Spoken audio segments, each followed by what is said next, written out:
And then there was the issue of slavery. In 1774, Pennsylvania had passed a law abolishing slavery, and other colonies were also making attempts to end slavery, but King George III vetoed those American anti-slavery laws. The king was pro-slavery, the British Empire practiced slavery, and as long as we were part of the British Empire, we would also practice slavery. This position by the king was a source of great discontent for many founders. Henry Lawrence, a president of Congress during the American Revolution, protested against this British position.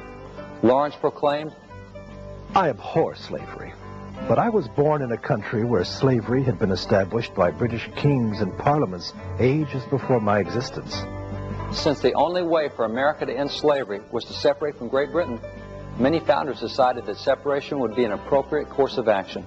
In fact, when Thomas Jefferson wrote the Declaration of Independence, he personally penned the clause declaring, "King George III has waged cruel war against human nature itself, violating its most sacred rights of life and liberty in the persons of a distant people who never offended him, captivating and carrying them into slavery in another hemisphere, or to incur miserable death in their transportation thither.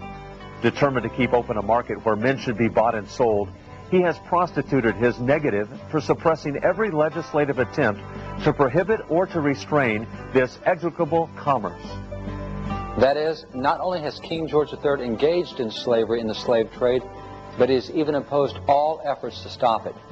Ending slavery was so important to so many of the founders that when America did separate from Great Britain in 1776, several states began to abolish slavery, including Pennsylvania, Massachusetts, Connecticut, Rhode Island, Vermont, New Hampshire, New York, and others. It is true that not every state immediately abolished slavery. And it's also true that even though the overwhelming majority of founding fathers were anti-slavery, not all were. In fact, Jefferson's forceful denunciation of the slave trade in the original draft of the Declaration was complained about so strenuously by the delegates from Georgia and South Carolina that his clause was removed from the Declaration and a milder condemnation inserted. Nevertheless, the desire to end slavery was a major factor in the thinking of many founding fathers. In fact, this document is the Constitution of America's very first anti-slavery society, and this society was founded by Benjamin Franklin and Dr. Benjamin Rush, both of whom became signers of the Declaration of Independence. And the date on this Constitution is 1774. This society was founded 2 years before we separated from Great Britain. This was an act of civil disobedience. For King George III had said we could not end slavery, but these two founders ignored that fact and worked to end slavery anyway. In fact, Dr. Benjamin Rush led the anti-slavery fight for almost 4 decades and even headed the national abolition movement. For many founders, their desire to end slavery was religiously motivated. Consider, for example, this speech by John Quincy Adams. He so hated slavery and so crusaded against it that he was nicknamed the Great Hellhound of Slavery for his unrelenting efforts to abolish that evil.